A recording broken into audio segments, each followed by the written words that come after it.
From inflation to market volatility, investors face a bevy of problems and concerns. So how can these obstacles be solved with ETF solutions? We'll examine the answers. We'll also tell you about one mega trend that's expected to receive more than $1 trillion of new investment and how you can get in on that.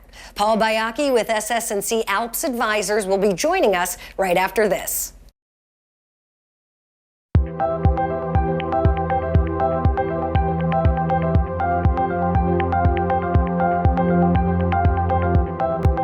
Welcome to the program. I'm Thalia Hayden. It's great to have you watching. Be sure to subscribe to ETF Guide TV and check us out on Roku and Amazon Fire TV. Now, despite higher inflation and a slowing economy, investment opportunities abound. And ETFs are not only providing access to these opportunities, they're solving common problems facing both investors and financial advisors. Here to elaborate is Paul Baiocchi with SS&C ALPS Advisors. Paul, great to see you again and welcome back. Great to be back. Thanks, Thalia.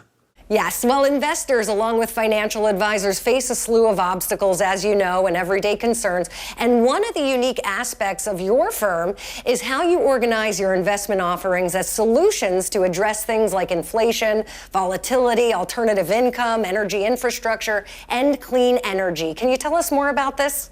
Sure. So I think the bulk of folks who use ETFs and build portfolios using exchange-traded funds or perhaps even mutual funds are doing so within the context of a strategic asset allocation. And that strategic asset allocation may have components that are a little bit more tactical or more customized to meet a specific client's needs. So when you think about a mix between stocks and bonds and commodities, as well as exposure to alternatives, there might be a baseline mix of those that you use for a certain risk profile. But often, that's not enough customization to meet an individual client's needs. So at the margins of your equity exposure, at the margins of your fixed income exposure and of your other exposures within that long-term asset allocation, you're making tweaks and modifying them based on individual client needs and, of course, the market backdrop. So when you think about solutions and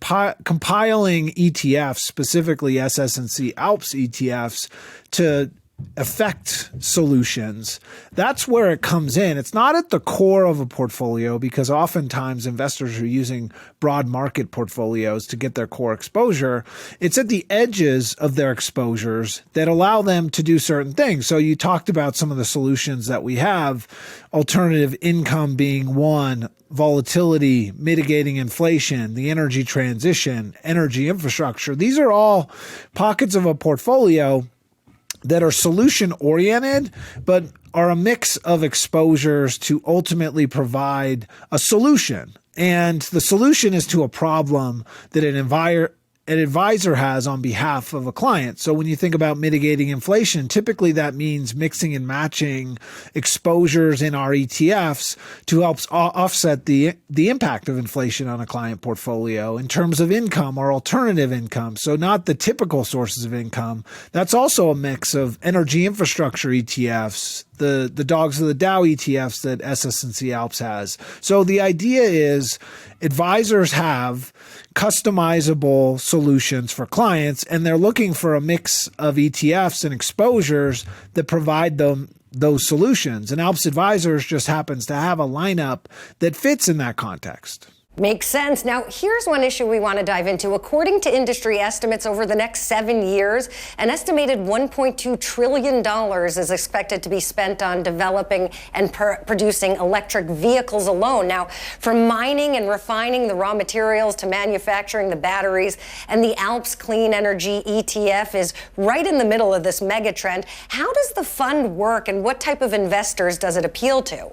Yeah, I would take it a step further and say that over the next 20 to 30 years, the energy transition is going to be the biggest mega trend in investing. When you look at globally, companies and countries are going to spend upwards of $150 trillion getting to net zero or getting to a carbon neutral world. And so that means investments is going to flow to a lot of different categories, a lot of different companies, and to your point, a lot of raw materials as well. And so what ACES does is it provides exposure to 7 themes within the renewable energy complex and does so with a focus on North American companies. So it's not a globally diversified portfolio that has outsized exposure to solar companies from emerging markets like China. It's not a portfolio that's focused on any one renewable energy technology. It's capturing everything from hydrogen to electric vehicles to solar and wind, as well as the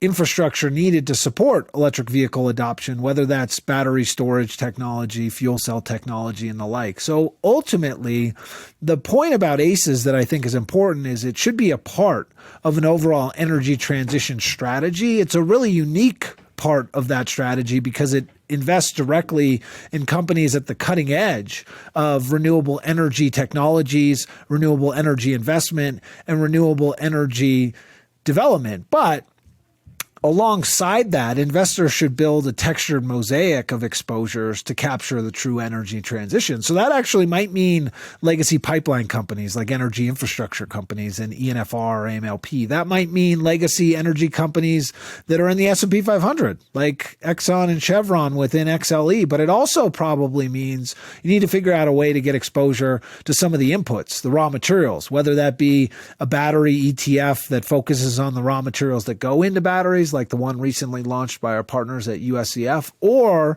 just a global metals and mining strategy that gives you exposure to lithium, copper, nickel, cobalt, etc., the inputs to this battery renaissance, if you will.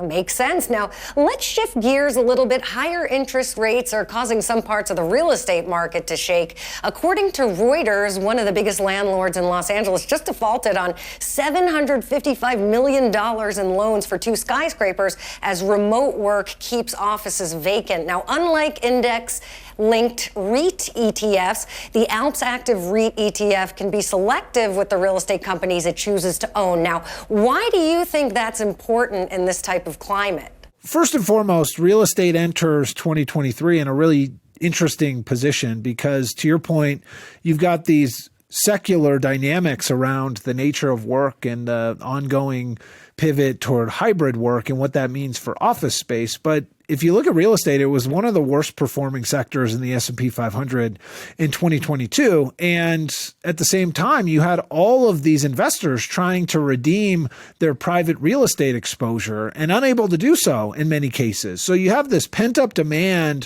for redemptions in private real estate, which has been outperforming public real estate. It trades at a premium valuation to public real estate. It's a segment of the market that on a relative basis has held up pretty well so far. But, and this is a big but, investors who are coming out of those private real estate portfolios need to maintain exposure to real estate in our eyes. It is important to have a real estate allocation in a client portfolio. And we think that for most people, public real estate strategies are plenty of real estate exposure. And the unique part about REIT or REIT is that not only is it an active strategy leaning on expertise from a firm that's been researching and managing real estate exposures for decades, it's also a strategy which, to your point, has some flexibility. So look at the indexes in the real estate space. They typically have outsized exposure to the tower category or to the data center category, and you have de facto exposure to some of these office categories that our partners at GSI think are somewhat under threat over the course of the next few years. And so when you think about public versus private, it starts with the idea that you want to be invested in real estate. And this pent-up demand coming from redemptions in the private real estate market should unlock opportunities in the public market, which have been trading at a discount to net asset value in aggregate and trading at a discount to their private counterparts. So leveraging expertise from a firm like GSI allows you to evolve with the real estate market in the public setting, but do so with, of course, the experience of that team that runs that strategy. So helpful, Paul. But one final thing before we let you go. Post-COVID monetary stimulus coupled with global supply constraints plus the war in Europe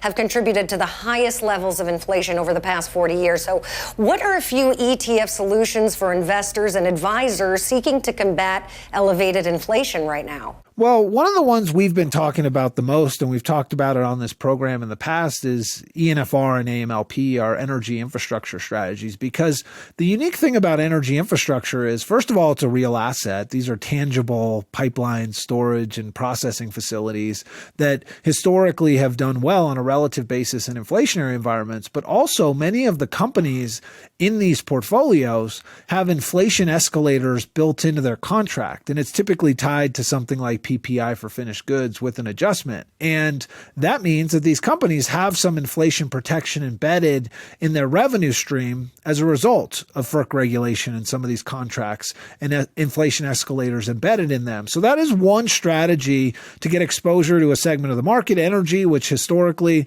has been strong in inflationary environments, a real asset base within the companies, and of course, companies that have a unique revenue stream tied to, in some cases, inflation. Now, another strategy might be a broad-based commodities basket strategy, USCI, and the like are certainly ways to play the commodities market. Another way is ultimately to invest in dividend companies, because historically in inflationary environments and environments where you see rising interest rates, dividend strategies can provide a buttress to investor equity portfolios. So SDOG is an example of a domestic dividend strategy offered from SS&C ALPS, which gives you exposure not only to dividend paying companies in the S&P 500, but importantly, balanced exposure to the sectors of the market that's on a relative basis, overweight energy, underweight technology, which of course gives you a feel for the overall nature of the portfolio in terms of the types of companies that it owns, high dividend paying companies in each sector of the market, but also balanced sector exposure throughout the market. So those are three ideas for investors who are concerned about persistent inflation on a go-forward basis. Great tips there, Paul, and thank you so much for your timely insight, and of course, keep up the great work. My pleasure. Thanks for having me. And be sure to visit alpsfunds.com to learn more about the ETF lineup at SS&C ALPS Advisors. I'm Thalia Hayden with ETF Guide. Thanks so much for watching, and we'll see you next time.